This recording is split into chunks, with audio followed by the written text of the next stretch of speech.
श्री स्वामी समर्थ महाराजांना जन्म आणि मृत्यू दोन्ही नाही, मग ते प्रकट कसे झाले? प्रकट दिनाचा हा इतिहास तुम्हाला माहित नसेल तर हा व्हिडिओ पूर्ण बघा. श्री स्वामी समर्थ महाराज हे आंध्र प्रदेशातील श्रीशैल जवळ असलेल्या कर्दळी वनातून प्रकट झाले.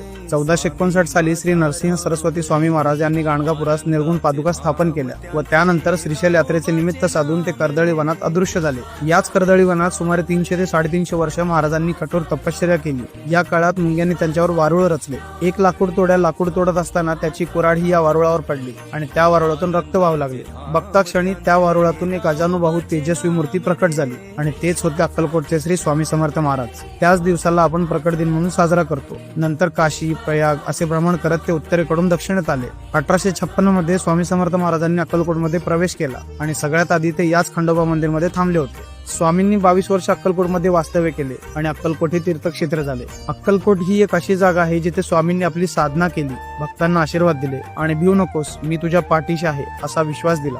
तुम्हाला कधीही वेळ मिळाला तर एकदा अक्कलकोटला नक्की भेट द्या, कारण स्वामींच्या दर्शनाच्या वेळी एक वेगळीच आध्यात्मिक ऊर्जा जाणवते जी शब्दात सांगताच येणार नाही. स्वामींच्या कृपेने तुमच्या जीवनात सुख, शांती आणि समृद्धी येवो हीच या प्रकट दिनी स्वामींकडे प्रार्थना. जर तुम्हाला प्रकट दिनाची ही माहिती आवडली असेल तर पेजला नक्की फॉलो करून ठेवा. जय श्री स्वामी समर्थ.